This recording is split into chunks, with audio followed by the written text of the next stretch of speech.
अगर मैं बोलूं ये शर्ट पीला है तो भरोसा रखो शर्ट पीला है।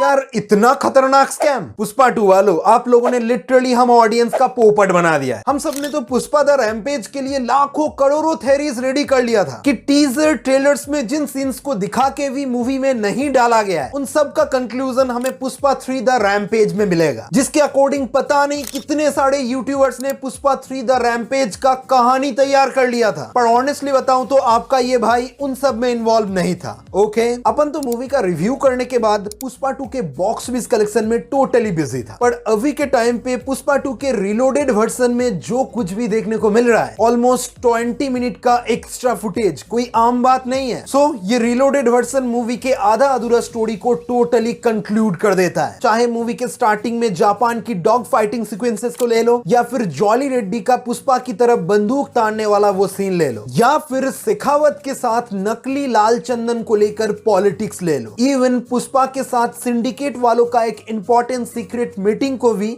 इस रिलोडेड वर्जन में ऐड किया गया है, जो लिटरली इस मूवी के हिडन कहानियों का पर्दा फांस कर देता है। और मैं बता रहा हूं अभी के टाइम पे जो रिलोडेड वर्जन में ये 20 मिनट का फुटेज ऐड किया गया है वो इस मूवी के ओवरऑल कहानी को प्रॉपर्ली कंप्लीट करने के लिए जितना इंपॉर्टेंट था एग्जैक्ट उतना ही हम ऑडियंस ने हल्के में लेकर इस मूवी को एक वेब सीरीज समझ लिया था कि मूवी के अंदर अलग अलग कहानी चलता रहता है जो बिल्कुल भी एक दूसरे से कनेक्टेड नहीं है। कभी पुष्पा का पर्सनल लाइफ यानी फैमिली के ऊपर फोकस किया जाता है, कभी पुष्पा की लव स्टोरी पे फोकस किया जाता है, कभी पुष्पा के साथ सिंडिकेट वालों की लफड़े में फोकस किया जाता है, तो कभी सितप्पा के सीएम बनने वाली पॉलिटिक्स में जहां पीएम भी इन्वॉल्व था। और इन सब से हटकर भंवर सिंह के साथ पुष्पा का एक अलग राइवलरी चल रहा था। और उस पॉइंट पे आके काफी लोगों ने बहुत ही ज्यादा ट्रोल किया था कि पुष्पा 2 का कहानी बाहुबली केजीएफ के आसपास भी नहीं। सुकुमार ने इस छपड़ी कैरेक्टर को लेकर पार्ट 1 में भी छपड़ीबाजी किया था और पार्ट 2 में उसको और भी ज्यादा तरीके से किया है। जी हाँ मेरे दोस्त, मुझे अभी भी याद है पुष्पा 2 रिलीज के एग्जैक्ट बाद ही काफी सारे लोगों ने इस तरीके की ब्लेम डाल के मूवी को क्रिटिसाइज करने की कोशिश किया था। और मेरे अकॉर्डिंग जो सिनेमा को प्रॉपर्ली समझते हैं पुष्पा 2 का रिलोडेड वर्जन देखने के बाद उन सब के मुंह पर ताला लगने वाला है, स्पेशली वो लोग जो पुष्पा को ओवररेटेड कह के कूल बनने की कोशिश कर रहे थे। सच बता रहा हूं भाई, पिछले 2 साल से मैं इस मूवी को लेकर पॉजिटिविटी बना के रखने की पूरी कोशिश किया है, पर समाज का ये नियम है, कुछ लोग कभी भी नहीं सुधरते। सो जिनको ट्रोल करना है कर लो, बस पुष्पा 2 के बॉक्स ऑफिस के ऊपर थोड़ा सा नजर रखना। और वैसे भी 3 घंटा 40 मिनट लोगों का अटेंशन ग्रैब करके रख पाना आज के डेट पे उतना इजी काम नहीं है, जबकि 30 सेकंड की रील शॉर्ट्स जैसे वीडियोस देखते टाइम कुछ सेकंड्स के अंदर अगर डोपामिन का सेटिस्फैक्शन नहीं मिला तो लोग स्क्रॉल करके निकल जाते हैं। तो 3 घंटा 40 मिनट लोगों को बिठा के रखना कोई आम बात नहीं है। I think Sukumar be like मैं बनाएगा पुष्पा 2 का वेब सीरीज पर रिलीज करेगा थिएटर्स में, इवन मैं फिर से मजबूर करेगा लोगों को थिएटर आने के लिए। पर यार क्या सच में ये रिलोडेड वर्जन उतना भी इंपॉर्टेंट है कि आप इसे टिकट बुक करके थिएटर में फिर से देखने जाओ तो आपका ये मूवी देखने का एक्सपीरियंस ही बदल जाएगा?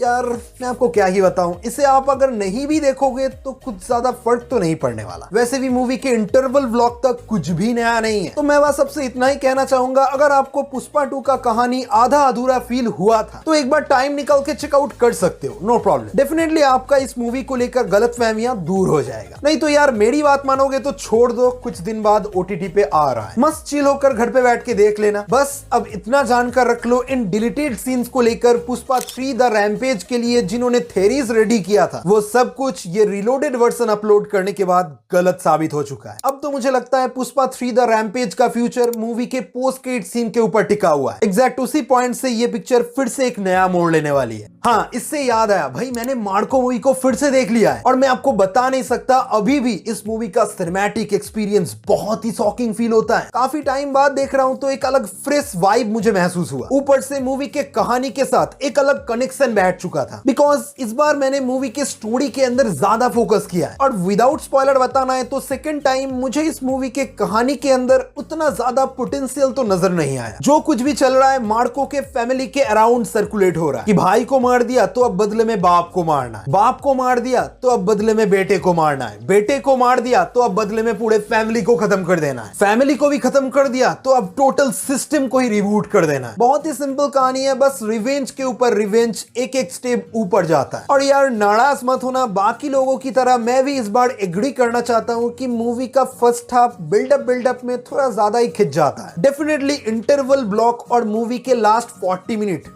इसका ओवरऑल कमियों को धो देता है। मैं बता रहा हूं, आपका पैसा उस पॉइंट पे लिटरली वसूल हो जाता है। मगर इमोशंस के मामले में मुझे मूवी काफी हद तक इनकंसिस्टेंट तो फील हुआ है। बस हम उन्नी मुकुंदन यानी मार्को के स्वैग और चार्म में बहुत ज्यादा खो जाते हैं कि बंदा अपने दुश्मनों के साथ क्या क्या फक्ड अप कांड करता रहता है। स्पेशली मार्को जैसे कैरेक्टर को फॉलो करते हुए मूवी के एक्शन सीक्वेंसेस में हम इतना इन्वॉल्व हो जाते हैं कि बाकी कुछ भी सोचने का टाइम ही नहीं मिलता। बिना किसी टाइम वेस्ट किए जो दिखाना है पॉइंट पे दिखाओ, कोई फालतू की बकचोदी नहीं। स्पेशली मैं तो इस बार सीरियो में वन टेक स्टाइल में जो एक्शन कोरियोग्राफी किया गया है उस चीज को बहुत एंजॉय किया है। और मूवी के खून खराबे के साथ जो कियोस, जो वायलेंस दिखाया गया है वो एक अलग लेवल का ऑर्गेज़म है। आई नो मैं बहुत ही ज्यादा ड्रामेटिक बातचीत कर रहा हूं, मगर यार मार्को मूवी के साथ एक अलग रिश्ता बन चुका है। मैंने नोटिस किया है काफी सारे लोगों ने मेरी मार्को के पिछले दोनों वीडियोस में बहुत इंटरेस्टिंग कमेंट्स किए थे, जिनमें से काफी लोगों ने बताया कि भाई ऐसी वायलेंट फिल्म इंडिया में पहले भी बन चुकी है। देन एक और बंदे ने कहा था कि दी बॉयज जैसी सीरीज देखो सब भूल जाओगे। देन बहुत लोग इस बात पे भी ऑफेंड हो चुके थे कि तू एनिमल मूवी के साथ मार्को को क्यों कंपेयर कर रहा है, ये मूवी उतना भी तारीफ डिजर्व नहीं करता। मतलब लोग इस बात पे ज्यादा नाराज है कि मैंने इस मूवी को इंडिया की सबसे वायलेंट फिल्म बता दिया। तो भाई इसमें मेरा क्या कसूर? जिस लेवल का शॉक वैल्यू इस मूवी ने मुझे डिलीवर किया है ना, मैं बता रहा हूं वो मेरी होल सिनेमैटिक एक्सपीरियंस में एक बिग सरप्राइज है। वीडियोस में अच्छा खासा रिस्पांस आया वो एक अलग बात है, लोगों ने मेरी बातों से कनेक्शन फील किया, पर फिर भी मैं कहना चाहूंगा इस मूवी का रीवॉचेबिलिटी बहुत ज्यादा है। तो